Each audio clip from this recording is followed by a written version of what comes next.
अस्सलामुअलैकुम दोस्तों, मैं हूं इंजीनियर मोहम्मद साकिब और आप देख रहे हैं हमारा YouTube channel Lahore engineering solar energy. आज की इस वीडियो में हम आपको बताएंगे कि सोलर सिस्टम में कितने किस्म के इन्वर्टर्स इस्तेमाल होते हैं, इन इन्वर्टर्स के क्या फीचर्स हैं और आपको अपनी रिक्वायरमेंट्स के मुताबिक कौन सा सोलर इन्वर्टर इस्तेमाल करना है। सबसे पहले हम बात करेंगे ऑन ग्रिड इन्वर्टर्स की। ऑन ग्रिड इन्वर्टर्स किस तरह काम करते हैं और ऑन ग्रिड इन्वर्टर आपको कौन सी जगह पर लगते हैं। दोस्तों, ऑन ग्रिड इन्वर्टर्स वहाँ पर लगाए जाते हैं जहाँ पर लोड शेडिंग का दौरानिया बहुत ही कम होता है या जहाँ पर बिल्कुल लोड शेडिंग नहीं होती। लोड शेडिंग जहाँ पर होती है वहाँ पर ऑन ग्रिड इन्वर्टर इसलिए नहीं लगाए जाते क्योंकि जब इन्वर्टर के ऊपर लोड शेडिंग होती है तो आपका लाखों रुपए का सोलर सिस्टम और ऑन ग्रिड इन्वर्टर आपके लिए बिल्कुल जीरो प्रोडक्शन करता है और आपकी एम्प्लाइसेस भी बिल्कुल बंद हो जाती हैं और आपका ग्रिड फीड होना भी बंद हो जाता है। ऑन ग्रिड इन्वर्टर के लिए हमने ग्रिड फीडिंग करवानी होती है, उसके लिए ग्रिड मीटर का लगाना ज़रूरी होता है। बेहतरीन ग्रिड फीडिंग के लिए दोस्तों आपने प्रॉपर अर्थिंग करना आपके लिए बहुत ज़रूरी है। अच्छा, ऑन ग्रिड इन्वर्टर जो होते हैं उनके साथ आप बैटरी बैंक नहीं लगा सकते हैं, वो आप सिर्फ वापडा की मौजूदगी में ही आप अपने सोलर सिस्टम को ऑन करके अपनी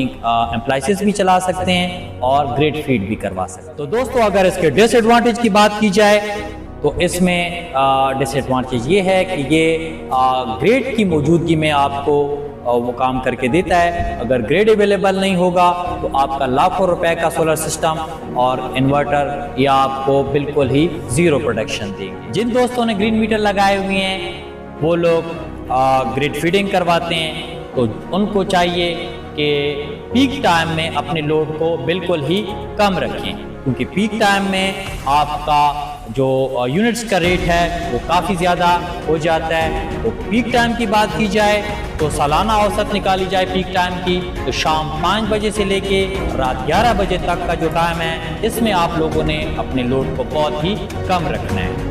इसके अलावा अगर आप सोलर्स की बात की जाए कि ऑन ग्रिड सिस्टम या ग्रिड फीडिंग के लिए आप लोगों के कितने सोलर पैनल्स लगाने हैं, तो जो आपकी कंजम्पशन है उससे आपने डबल करके अपने सोलर पैनल्स को इंस्टॉल करना है, तभी आप अच्छी ग्रिड फीडिंग कर सकते हैं। अगर आपके घर का लोड 5000 वाट है और आप सोलर पैनल्स भी 5000 वाट के लगा लेते हैं तो आपकी ग्रिड फीडिंग बिल्कुल भी जीरो होगी।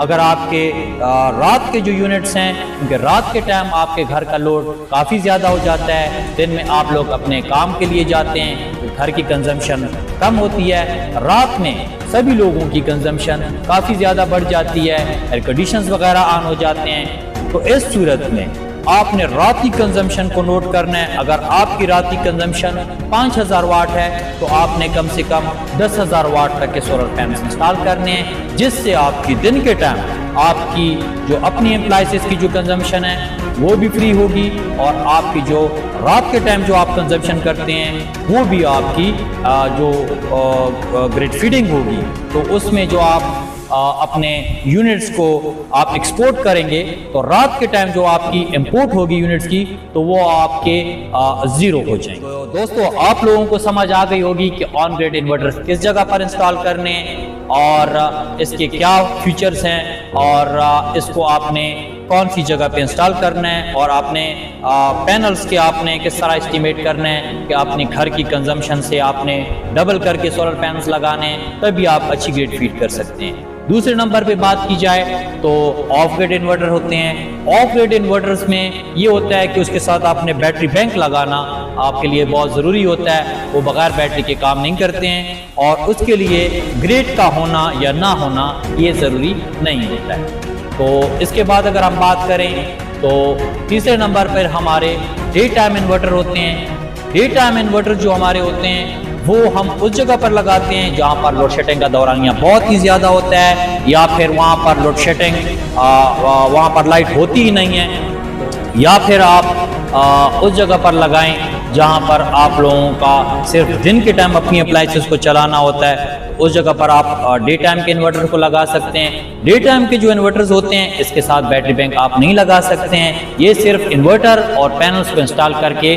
दिन के टाइम सिर्फ आप अपनी एप्लाइंसेस को फ्री में चला सकते हैं। अच्छा, इसके बाद बात करें तो सभी इन्वर्टर के बादशाह हाइब्रिड इन्वर्टर इसमें सारे फीचर्स मौजूद होते हैं और हाइब्रिड इन्वर्टर की मैं आपको सलाह दूंगा कि हाइब्रिड इन्वर्टर आप लगाएं।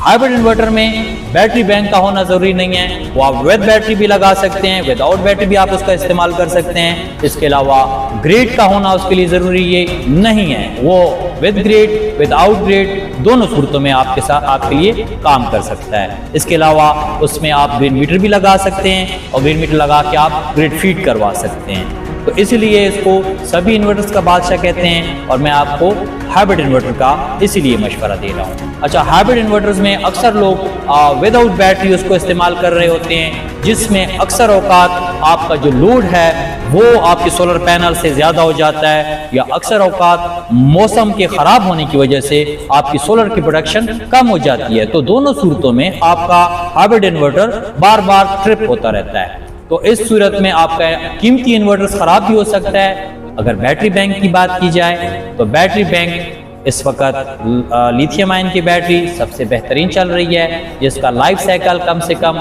10 साल है। और इसके अलावा बैटरी बैंक आपको अपने बजट के हिसाब से आप कोई भी बैटरी लगा सकते हैं, जिससे आपका जो हाइब्रिड इन्वर्टर है वो बार बार ट्रिप भी नहीं होगा, ख़राब भी नहीं होगा और आपको कोई परेशानी भी नहीं।